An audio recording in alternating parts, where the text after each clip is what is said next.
नमस्कार साथियों, दून पाठशाला में आप सभी का बहुत बहुत स्वागत है। और आज का जो पहला सवाल वो आपके सामने है।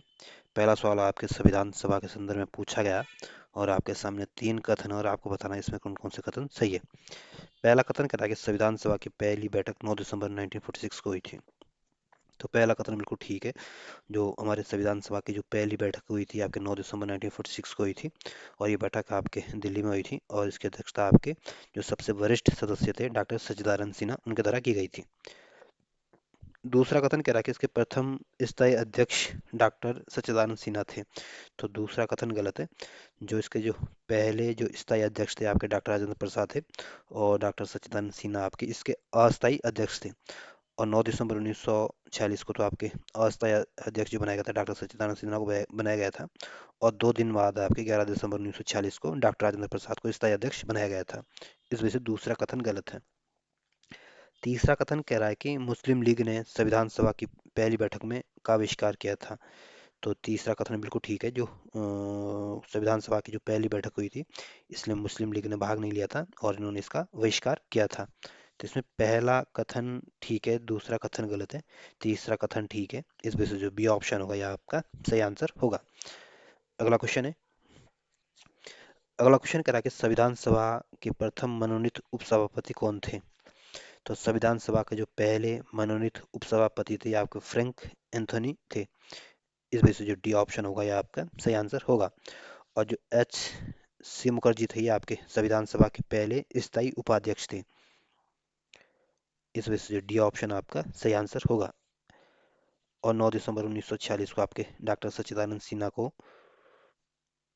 द्वारा इनको मनोनीत किया गया था। किसको? फ्रैंक एंथोनी को। अगला क्वेश्चन है। अगला क्वेश्चन कह रहा है कि भारतीय संविधान सभा की स्थापना की गई थी। तो भारतीय संविधान सभा की स्थापना आपके 9 दिसंबर 1946 को आपके दिल्ली में की गई थी। इस वजह से जो बी ऑप्शन होगा यह आपका सही आंसर होगा। अगला क्वेश्चन है। अगला क्वेश्चन कह रहा है कि संविधान सभा की पहली बैठक कब हुई थी। तो संविधान सभा की जो पहली बैठक हुई थी आपके 9 दिसंबर 1946 को हुई थी। तो ये ऑप्शन आपका सही आंसर होगा। अगला क्वेश्चन है। अगला क्वेश्चन कह रहा है कि संविधान सभा का गठन कब हुआ था। तो संविधान सभा का जो गठन हुआ था ये आपके दिसंबर 1946 में हुआ था। इस वजह से जो ये ऑप्शन होगा ये आपका सही आंसर होगा। अगला क्वेश्चन है। अगला क्वेश्चन करा कि भारत की संविधान सभा का पहला अधिवेशन कब शुरू हुआ था। तो संविधान सभा का जो पहला अधिवेशन की जो शुरुआत हुई थी आपकी जो संविधान सभा की जो पहली बैठक हुई थी उसी दिन से आपके प्रथम अधिवेशन की शुरू माना जाता है। इस वजह से जो बी ऑप्शन होगा यह आपका सही आंसर होगा। अगला क्वेश्चन है। अगला क्वेश्चन कह रहा है कि भारतीय संविधान सभा की पहली बैठक कब हुई थी। तो पहली बैठक जो संविधान भारतीय संविधान सभा की हुई थी आपके 9 दिसंबर 1946 को हुई थी। इस वजह से जो सी ऑप्शन आपका सही आंसर होगा। अगला क्वेश्चन है। अगला क्वेश्चन कह रहा है कि जवाहरलाल नेहरू ने भारत की संविधान सभा की किस बैठक में उद्देशीय प्रस्ताव रखा था। तो जवाहरलाल नेहरू ने जो भारत के संविधान में जो उद्देशीय प्रस्ताव रखा था ये आपके जवाहरलाल नेहरू जी ने रखा था। और ये उद्देशीय प्रस्ताव आपके 13 दिसंबर 1946 को प्रस्तुत किया था। और ये प्रस्ताव आपके प्रथम अधिवेशन की 5वीं बैठक में इसको रखा गया था। इस वजह से जो डी ऑप्शन होगा यह आपका सही आंसर होगा। और जो ये प्रस्ताव जो 13 दिसंबर 1946 को आपके संविधान सभा में प्रथम अधिवेशन में 5वीं बैठक में जवाहरलाल नेहरू ने इस उद्देशीय प्रस्ताव को रखा था। और आगे जाके ये भारत के संविधान की प्रस्तावना का इसने रूप लिया था। अगला क्वेश्चन है।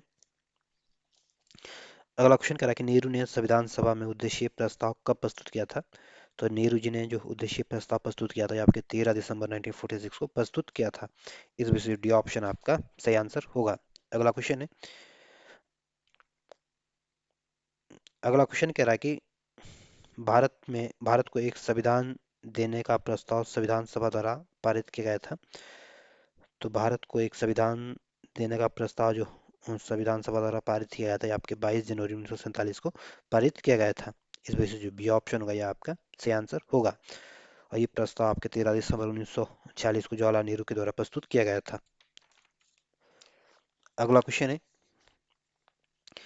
अगला क्वेश्चन कह रहा है कि संविधान सभा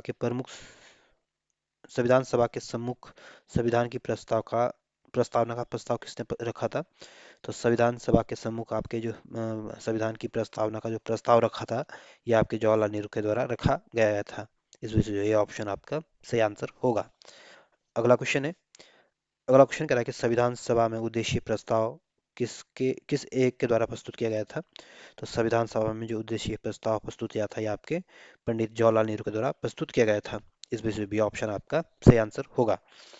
अगला क्वेश्चन है, अगला क्वेश्चन आपके भारतीय संविधान के निर्माण के संबंध में पूछा गया और इसमें आपके 4 कथन दिए गए और इसमें आपको बताना कौन कौन से कथन सही है।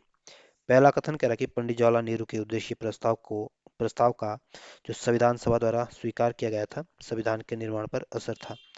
पहला कथन बिल्कुल ठीक है। जो पंडित जवाहरलाल नेहरू के द्वारा जो उद्देशीय प्रस्ताव प्रस्तुत किया था, ये आपके संविधान द्वारा स्वीकार किया गया था और इसी ने आपके संविधान के निर्माण पर असर डाला था। दूसरा कथन कह रहा है कि उद्देशिका बहुत महत्वपूर्ण उद्देश्यों की पूर्ति करती है। तो दूसरा कथन भी बिल्कुल ठीक है। जो किसी भी संविधान की जो उद्देशिका होती है, ये आपके महत्वपूर्ण उद्देश्यों को की पूर्ति करती है। तीसरा कथन कह रहा है कि संविधान को भारत के लोगों ने आदेशित किया है। तो तीसरा कथन भी बिल्कुल ठीक है। जो भारत का संविधान है, इसको भारत के लोगों के द्वारा आदेशित किया गया था, भारत के लोगों के द्वारा इसको स्वीकार किया गया है। तो तीसरा कथन भी ठीक है। चौथा कथन कह रहा है कि राज्य के मुखिया को लोग प्रत्यक्ष रूप से निर्वाचित करते हैं। तो चौथा कथन गलत है। जो राज्य का मुखिया का मतलब यहाँ यहाँ आपके राष्ट्रपति से, और हमारे राज्य का मतलब पॉलिटी में आपके देश को बोलते हैं। और जो हमारे देश का जो मुखिया है, ये आपका राष्ट्रपति होता है। और राष्ट्रपति का जो निर्वाचन होता है, ये आपके इनडायरेक्ट तरीके से होता है, ना कि आपके डायरेक्ट चुनाव होता है। ये आपके अप्रत्यक्ष रूप से निर्वाचित होते हैं। इस वजह से चौथा कथन क्या है, गलत है। तो इसमें पहला, दूसरा, तीसरा कथन तो ठीक है, चौथा कथन गलत है। इस वजह से जो ए ऑप्शन होगा, ये आपका सही आंसर होगा। अगला क्वेश्चन है, अगला क्वेश्चन कह रहा है कि भारतीय संविधान को बनाने हेतु भारतीय संविधान सभा में कुल कितने अधिवेशन हुए थे? तो भारतीय संविधान को बनाने हेतु जो भारतीय संविधान के जो कुल अधिवेशन हुए थे, आपके 11 अधिवेशन हुए थे।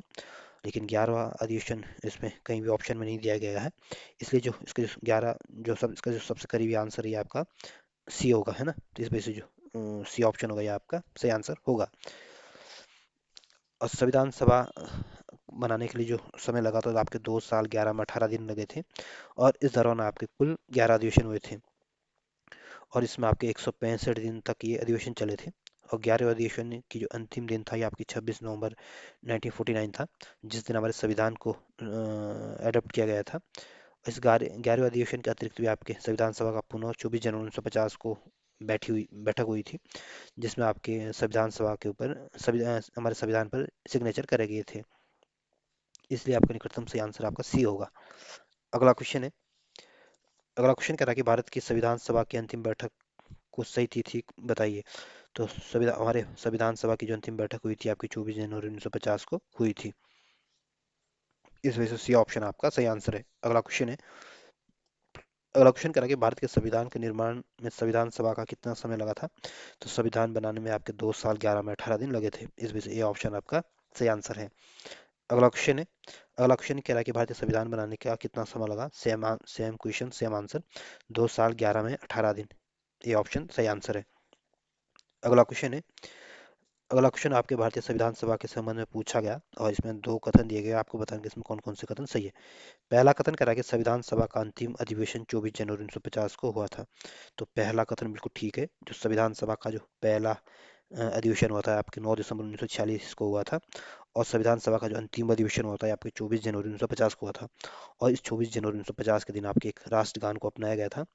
और इसी दिन आपके राष्ट्रपति को चुनाव भी हुआ था, या राष्ट्रपति, भारत के पहले राष्ट्रपति बनाए गए, निर्वाचित घोषित किए गए थे। और इसी दिन आपके हमारे संविधान को के ऊपर सिग्नेचर भी किए गए थे। तो पहला कथन तो ठीक है।